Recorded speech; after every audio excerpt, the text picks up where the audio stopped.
नमस्कार दोस्तों, एक बार फिर से हमारे YouTube चैनल एग्ज़ाम की तैयारी पर आप सभी का स्वागत है। दोस्तों, इस वीडियो में हम करने वाले हैं हरियाणा जीके का मॉक टेस्ट, जो कि हरियाणा के सभी एग्ज़ाम्स के लिए बहुत ही ज़्यादा हेल्पफुल रहने वाला है। और इस मॉक टेस्ट में हम करेंगे 30 क्वेश्चन, और ये 30 क्वेश्चन हैं, ये हम पूरे के पूरे एक्सप्लेनेशन के साथ करेंगे। तो अगर आपको किसी भी एग्ज़ाम की तैयारी करनी है तो उसके लिए आप ज्वाइन कर सकते हो हमारे यूट्यूब चैनल एग्ज़ाम की तैयारी को। और ये सभी नोट्स और पीडीएफ हैं, ये आपको मिल जाएंगी हमारे टेलीग्राम चैनल पर, जिसका लिंक दिया गया है वीडियो डिस्क्रिप्शन में। तो देखिए, जो आज का पहला क्वेश्चन है वो रहेगा, Haryana state agriculture marketing board की स्थापना कब हुई। यहाँ पर आपके ऑप्शन हैं 1 अगस्त 1969 को, या फिर 1 सितंबर 1966 को, या 1 सितंबर 1971 को, या 1 अगस्त 1972 को। तो जो Haryana state agriculture marketing board है, इसकी स्थापना हुई 1 अगस्त 1969 को। कब हुई? 1 अगस्त 1969 को। और आपको पता होना चाहिए, जो Haryana state agriculture marketing board है, इसका हेडक्वार्टर है वो कहाँ पर है, तो वो रहेगा चंडीगढ़ में। कहाँ रहेगा? चंडीगढ़ में। इसके अलावा आपको ये भी पता होना चाहिए, जो Haryana state agriculture marketing board है, ये किस मिनिस्ट्री के अंडर में आता है, तो ये आता है हरियाणा के कृषि मंत्रालय है, उसके अंडर में आता है। तो अभी हाल फिलहाल जो हरियाणा के कृषि मंत्री हैं वो कौन है, ये क्वेश्चन भी आपसे पूछा जा सकता है। तो ये रहेंगे जेपी दलाल। कौन रहेंगे? जेपी दलाल, जयप्रकाश दलाल। नेक्स्ट क्वेश्चन की बात करें तो देखिए, भारतीय ग्रामीण महिला संघ की स्थापना कब हुई। आपके ऑप्शन है 1979, 1980, या फिर 1981, या 1982। तो यहाँ पर जो भारतीय ग्रामीण महिला संघ है, इसकी स्थापना हुई थी 1979 में। क्या रहे? कब हुई थी? 1979 में। अभी बात करें नेक्स्ट क्वेश्चन की। नेक्स्ट क्वेश्चन है, हरियाणा का शहरी लिंगानुपात क्या है। आपके ऑप्शन है 851, 861, या फिर 871, या फिर 873। क्वेश्चन में पूछा गया है शहरी लिंग अनुपात। तो हरियाणा का जो शहरी लिंग अनुपात है वो रहेगा 873। इसके अलावा आपको पता होना चाहिए, जो टोटल लिंग अनुपात है हरियाणा का, वो है 879। कितना है? 879। और ये है 2011 की जो जनगणना है उसके अनुसार है। इसके अलावा आपको ये भी पता होना चाहिए, हरियाणा का कौन सा जिला है जिसका जो लिंगानुपात है वो सबसे ज़्यादा है, तो वो रहेगा मेवात। कौन सा रहेगा? मेवात। मेवात का जो लिंगानुपात है वो रहेगा 907। इसके अलावा जो सबसे कम है उसका भी पता होना चाहिए, तो सबसे कम है वो है गुरुग्राम का। किसका है? गुरुग्राम का। और ये कितना है? 853। इसके अलावा नीचे से कम की, उससे नेक्स्ट आता है सोनीपत, उसका रहेगा आपका 854। और जो 2019 के अंदर कोडला गांव है, जो कौन सा गांव? कोडला गांव, ये पड़ता है आपका पलवल में। इसका लिंगानुपात सबसे ज़्यादा आया। कितना आया था? 1391 बाई 1000। मतलब 1391 लड़कियां हैं 1000 लड़कों के ऊपर। कौन सा गांव था ये? कोडला गांव। बात करें नेक्स्ट क्वेश्चन की। नेक्स्ट क्वेश्चन है, हरियाणा में न्यूनतम साक्षरता दर वाले जिले बताइए बढ़ते क्रम में। आपके ऑप्शन है पलवल, सिरसा, फतेहाबाद, मेवात। ये पूछा है न्यूनतम साक्षरता दर। सबसे पहले आपको पता होना चाहिए सबसे कम साक्षरता दर किसकी है, वो जिला, फिर उससे ज़्यादा, उससे ज़्यादा, मतलब नीचे से बढ़ते क्रम में बताने हैं। नेक्स्ट ऑप्शन है मेवात, फतेहाबाद, सिरसा, पलवल। उसके बाद है सिरसा, पलवल, मेवात, या फिर फतेहाबाद। नेक्स्ट है फतेहाबाद, सिरसा, मेवात, या फिर पलवल। तो यहाँ पर आपका आंसर रहेगा, जो सबसे कम साक्षरता वाला जिला है वो है मेवात। और इसकी साक्षरता दर कितनी है? 54.08%। तो आपका बी आंसर है जो वो बिल्कुल सही रहेगा। पहले है मेवात, उसके बाद मेवात से ज़्यादा रहेगी फतेहाबाद, फिर सिरसा, और फिर पलवल। इसके अलावा अभी क्वेश्चन पूछा गया है न्यूनतम साक्षरता दर वाला जिला। इसके अलावा आपसे पूछ सकता है अधिकतम साक्षरता दर वाला जिला बताइए, और उसमें पूछेगा घटते क्रम में। तो सबसे ज़्यादा जो साक्षरता दर है वो रहेगी गुरुग्राम जिले की। किसकी रहेगी? गुरुग्राम जिले की। और ये कितनी रहेगी? ये रहेगी 84.7%। कितनी रहेगी 84.7%। और इसके बाद रहेगी गुरुग्राम के बाद पंचकुला की, किसकी रहेगी पंचकुला, फिर अंबाला और फिर फरीदाबाद। ये चार चार डिस्ट्रिक्ट आपको पता होना चाहिए क्योंकि कई बार इनका ऑर्डर है जो वो पूछ लिया जाता है। नेक्स्ट क्वेश्चन है जेसीसा आयोग में कुल कितने सदस्य थे? आपके ऑप्शन है 1, 2, 4 या फिर 3। तो जो जेसीसा आयोग था उसमें कितने सदस्य थे? उसमें थे 3 सदस्य। अब आपको पता होना चाहिए ये सदस्य कौन कौन से थे। एक तो थे जेसीसा स्वयं, इसके अलावा थे एस दत्त। कौन थे? एस दत्त। और एक थे एम फिलिप। कौन थे? M Philip. ये 3 सदस्य थे जेसीसा आयोग में। अब आपको पता यह भी होना चाहिए जो जेसीसा आयोग है इसका गठन कब हुआ, यह क्वेश्चन भी पूछ लिया जाता है। तो इसका गठन हुआ था 23 अप्रैल 1966 को। कब हुआ था? 23 अप्रैल 1966 को। और जो जेसीसा आयोग है इसका गठन क्यों किया गया? इसका गठन किया गया था जो हरियाणा और पंजाब है उसकी सीमा को निर्धारित करने के लिए। किस लिए किया गया था? हरियाणा और पंजाब है जो उसकी सीमा निर्धारित करने के लिए। और जो जेसीसा आयोग हुआ था इसने हरियाणा को कितना क्षेत्रफल दिया? इसके तहत 35.18% क्षेत्रफल है वो इस बंटवारे में हरियाणा के लिए निर्धारित किया गया। अब बात करें नेक्स्ट क्वेश्चन की। नेक्स्ट क्वेश्चन है पंडित भगवत दयाल शर्मा का संबंध हरियाणा के किस जिले से था? आपके ऑप्शन है रोहतक, झज्जर, हिसार या फिर कुरुक्षेत्र। तो जो पंडित भगवत दयाल शर्मा है ये हरियाणा के पहले मुख्यमंत्री रहे हैं। इनका संबंध पूछा है, इनका संबंध है झज्जर से। कहाँ से रहेगा? झज्जर से। नेक्स्ट क्वेश्चन है बसंतपुर नगर किस जिले के उत्तर पूर्व में बसा हुआ है? आपके ऑप्शन है रोहतक, फतेहाबाद, यमुनानगर या फिर करनाल। तो जो बसंतपुर नगर है यह बसा हुआ है यमुनानगर के उत्तर पूर्व में। कहाँ पर बसा हुआ है?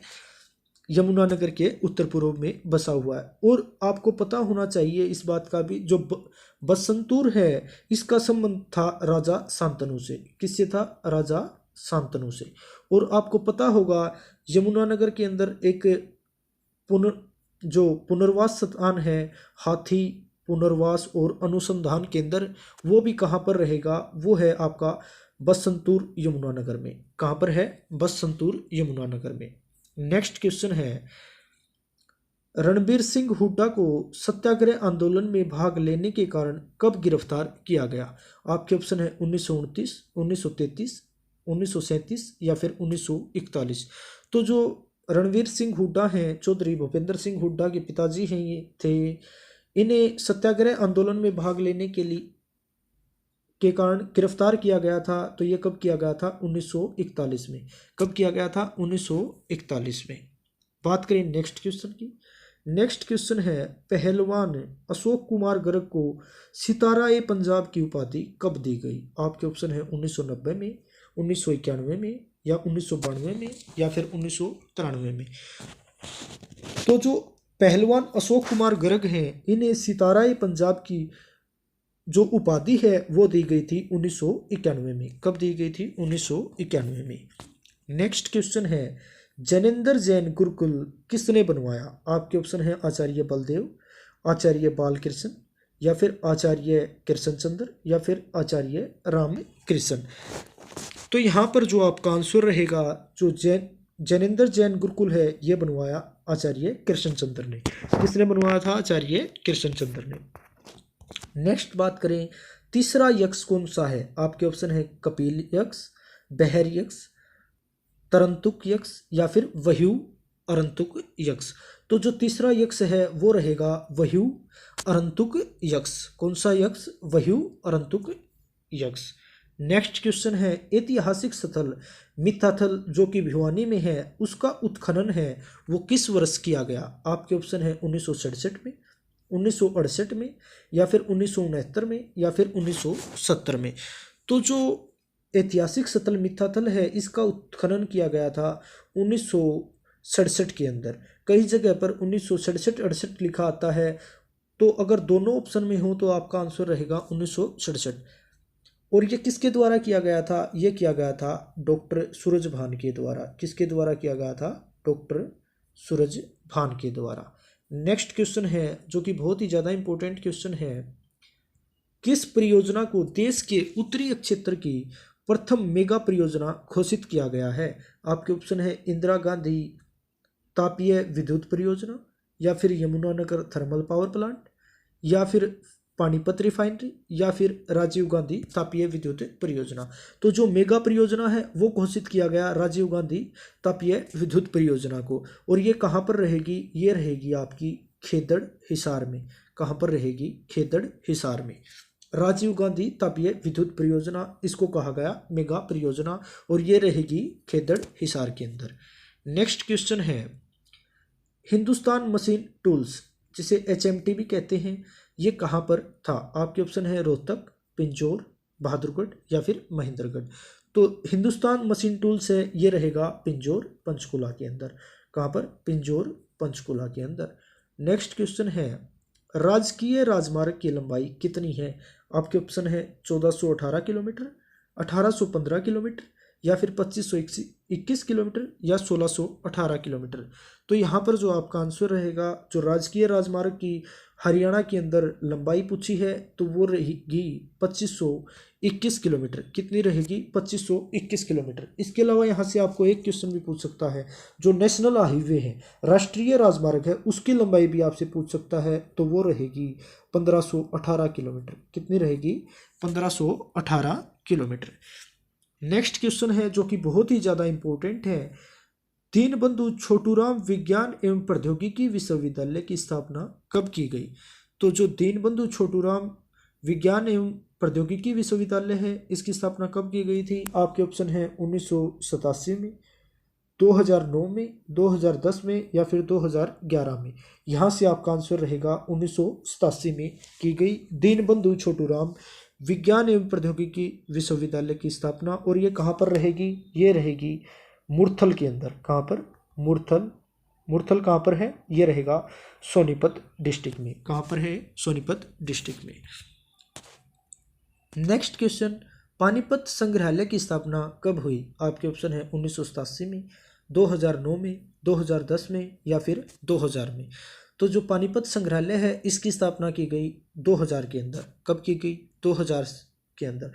अगर आप जो संग्रहालय से रिलेटेड अलग से हमने टॉपिक वाइज हरियाणा जीके भी करवाई हुई है, जिसका लिंक वीडियो के डिस्क्रिप्शन में है, आप जाकर अच्छे से वहाँ से भी तैयार कर सकते हो। नेक्स्ट क्वेश्चन है, भारतीय सैनिक जो मेरठ, फिरोजपुर तथा अंबाला की छावनियों में बहुत बड़ी गिनती में काम करते थे, उनमें जो अधिकतर किस राज्य के रहने वाले थे? तो कहाँ? मेरठ, फिरोजपुर जो अंबाला छावनी है उसमें जो भारतीय सैनिक थे वो किस राज्य से बिलोंग करते थे, ये पूछा गया है। आपके ऑप्शन है हरियाणा, चंडीगढ़, राजस्थान, या फिर अंबाला। तो ये करते थे हरियाणा राज्य से बिलोंग करते थे। कहाँ से थे ये? अधिकतर जो ज़्यादातर थे वो थे हरियाणा से। नेक्स्ट क्वेश्चन है जो कि बहुत ही ज़्यादा इंपॉर्टेंट है, हरियाणा की जलवायु कैसी है? आपके ऑप्शन है द्वीपीय, शुष्क, महाद्वीपीय, या फिर इनमें से कोई नहीं। तो जो हरियाणा की जलवायु है यहाँ पर रहेगी महाद्वीपीय। कैसी रहेगी? महाद्वीपीय। और अगर पूरी बताई जाए तो ये रहेगी उपोष्ण कटिबंधीय, जो शुष्क महाद्वीपीय जलवायु रहेगी हरियाणा की। कैसी जलवायु? उपोष्ण कटिबंधीय, शुष्क और महाद्वीपीय। ऐसा क्यों है? ऐसा रीज़न है कि अब आपसे ये भी क्वेश्चन पूछा जा सकता है कि जो हरियाणा की जलवायु है वो महाद्वीपीय है, इसका कारण क्या है? तो जो हरियाणा की जलवायु है वो 3 चीज़ों के ऊपर डिपेंड करती है। एक तो करती है समुद्र से दूरी, कि कितनी दूर हम समुद्र से दूर है। दूसरी है जो पश्चिमी विक्षोभ, उसके ऊपर डिपेंड करती है। और तीसरी जो दक्षिण पश्चिमी मानसून है उसके ऊपर डिपेंड करती है। तो ये 3 चीज़ हैं, बहुत ही ज़्यादा इंपॉर्टेंट है। समुद्र से दूरी ये सबसे इंपॉर्टेंट फैक्टर रहेगा। इसके अलावा पश्चिमी विक्षोभ है, और इसके अलावा दक्षिण पश्चिमी मानसून है। नेक्स्ट क्वेश्चन की बात करें तो देखिए, अरावली पर्वत के आसपास के क्षेत्र में कितनी वर्षा होती है? आपके ऑप्शन है कम वर्षा होती है, सामान्य वर्षा होती है, ज़्यादा वर्षा होती है, या इनमें से कोई नहीं। तो यहाँ पर जो आपका आंसर रहेगा, जो अरावली पर्वत है वहाँ पर होती है कम वर्षा। और ये रहेगा आपका दक्षिण पश्चिम के अंदर। अब यह भी पूछ सकता है कि ज़्यादा वर्षा हरियाणा में कहाँ होती है, तो ये होती है जो शिवालिक पर्वतक क्षेत्र है, जो कि कहाँ पर है, उत्तर पूर्व में। ये क्वेश्चन भी आपको ऑप्शन में दे देगा, कहाँ पर सबसे ज़्यादा बारिश होती है हरियाणा में, तो ये होती है उत्तर पूर्व में और शिवालिक पर्वत क्षेत्र में। और कम होती है अरावली पर्वत क्षेत्र में, जो रहेगा दक्षिण पश्चिम में, जो राजस्थान से लगता हुआ एरिया है वहां पर।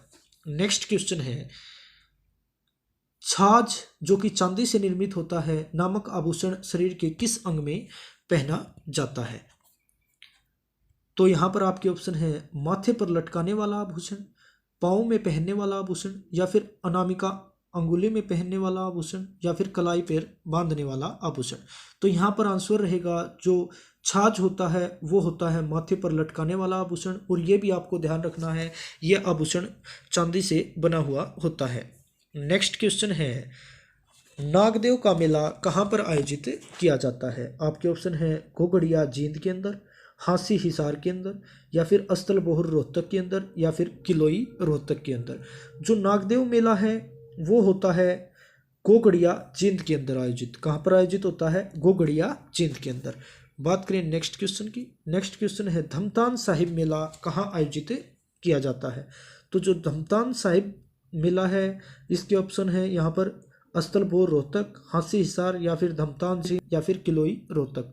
तो ये जो जींद डिस्ट्रिक्ट के धमतान में धमतान साहिब का मेला लगता है। नेक्स्ट क्वेश्चन है, बिश्नोई जाति जम्भेश्वर को किसका अवतार मानती थी? आपके ऑप्शन है, विष्णु का अवतार, श्री कृष्ण का अवतार, श्री राम का अवतार, या फिर हनुमान जी का अवतार। तो जो बिश्नोई जाति है वो गुरु जम्भेश्वर जी को भगवान विष्णु का अवतार मानती है। तो यहाँ पर आपका जो ए ऑप्शन है वो रहेगा बिल्कुल सही। नेक्स्ट क्वेश्चन है, बेनामी संप्रदाय मेले का आयोजन किसकी स्मृति में किया जाता है? आपके ऑप्शन है, बाबा रामदास, जोतनाथ, या फिर बाबा हरिहर, या फिर कक्कड़ जी। तो जो बेनामी संप्रदाय मेला है वो कक्कड़ जी की स्मृति में आयोजित किया जाता है। तो इसका आंसर रहेगा option number D, Kakkar ji. Next question है जो कि बहुत ही ज़्यादा इंपॉर्टेंट है, हर्मिटेज पर्यटन स्थल की शुरुआत कब व कहाँ हुई? आपके ऑप्शन है, इस 1978 रोहतक में, 1988 सूरजकुंड में, या फिर 1980 सोनीपत में, या फिर 1981 झज्जर में। तो जो हर्मिटेज पर्यटन स्थल है इसकी स्थापना है, शुरुआत है, वो हुई 1988 में। कहाँ पर? फरीदाबाद के सूरजकुंड में। तो यहाँ पर आपका आंसर नंबर बी सही रहेगा, 1988 में हुई। कहाँ पर? सूरजकुंड में। नेक्स्ट क्वेश्चन है, प्रथम विश्व युद्ध में हरियाणा के अंबाला जिले से कुल कितने सैनिकों ने हिस्सा लिया था? आपके ऑप्शन है, 6341, या फिर 22,144, या 4553, या फिर 7238। तो जो प्रथम विश्व युद्ध था, फर्स्ट वर्ल्ड वार, उसके अंदर जो अंबाला से 6341 सैनिक हैं उन्होंने हिस्सा लिया था। अब बात करें नेक्स्ट क्वेश्चन की, जो कि बहुत ही ज़्यादा इंपॉर्टेंट है, हरियाणा ने अब तक कितने अशोक चक्र प्राप्त किए हैं? आपके ऑप्शन है 5, 6, 7, या फिर 8। तो हरियाणा ने अब तक 6 अशोक चक्र हैं वो हासिल किए हैं। और एक और बात, जो हरियाणा गवर्नमेंट है उसने अशोक चक्र प्राप्त करने वालों के लिए जो राशि है उसको बढ़ा दिया है। और वो पहले थी 31 लाख रुपए, और अब उसको 31 लाख से कितना कर दिया गया है? 1 करोड़ रुपए। ये क्वेश्चन भी आपसे पूछा जा सकता है। और अब तक हरियाणा को 6 अशोक चक्र हैं वो प्राप्त हो चुके हैं।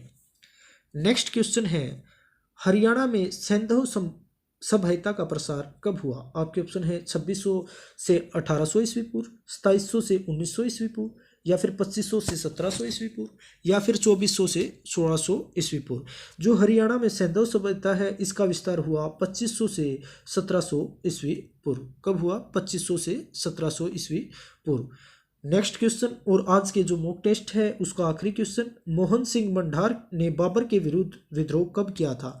आपके ऑप्शन है 1527 में, 1528 में, 1529 में, या फिर 1530 में। यहाँ पर जो आपका आंसर रहेगा, जो मोहन सिंह मंडार थे उन्होंने बाबर के विरुद्ध जो विद्रोह किया था वो कब किया था? वो किया था 1530 में। कब किया था? 1530 में। तो ये था आज का मॉक टेस्ट। ऐसे ही हम डेली 30 क्वेश्चंस का मॉक टेस्ट करवाएंगे जो कि हरियाणा के सभी एग्ज़ाम्स के लिए बहुत ही ज़्यादा हेल्पफुल रहने वाला है और इससे आपकी पूरी हरियाणा जीके कवर हो जाएगी। इसके अलावा हमने हरियाणा से रिलेटेड जो 2020 से और मार्च 2021 तक के पूरे करंट अफेयर हैं वो करवा रखे हैं, जिसकी 10 से 11 वीडियो होंगी। उसकी जो प्लेलिस्ट का लिंक वीडियो डिस्क्रिप्शन में है, आप करंट अफेयर कर सकते हो, क्योंकि करंट अफेयर से भी 5 से 7 क्वेश्चन हैं वो बन जाते हैं जो कि बहुत ही ज़्यादा इम्पोर्टेंट रहने वाले हैं। इसके अलावा हमने हरियाणा जीके के प्रीवियस एग्जाम से रिलेटेड क्वेश्चंस भी करवाए हुए हैं, जिसके 20 मॉक टेस्ट हैं वो भी आप अच्छे से कर सकते हो, जो आपके लिए बहुत ही ज़्यादा हेल्पफुल रहने वाले हैं। इसके अलावा आप अगर हरियाणा के किसी भी एग्ज़ाम की तैयारी कर रहे हैं तो उसके लिए टेलीग्राम चैनल को ज्वाइन कर सकते हो, उसका लिंक वीडियो डिस्क्रिप्शन में है। और यदि आप और सभी एग्ज़ाम्स जैसे सेंटर के एग्ज़ाम हैं उसके लिए तैयारी कर रहे हो, उसके लिए भी हमारे जो एग्ज़ाम की तैयारी नाम से चैनल है टेलीग्राम पर, उस पर हम नोट्स वगैरह हैं वो प्रोवाइड करवाते हैं। वो आपके लिए बहुत ही ज़्यादा हेल्पफुल रहने वाले हैं, उसको भी आप ज्वाइन कर लीजिए। तो अगर आपको वीडियो पसंद आई है तो वीडियो को लाइक कर सकते हो, और भी जो आपके फ्रेंड्स वगैरह तैयारी कर रहे हैं उसके साथ वीडियो शेयर कर सकते हो। तो आप अच्छे से पढ़ते रहिए और मेहनत करते रहिए, स्वस्थ रहिए, मस्त रहिए। Okay, thank you.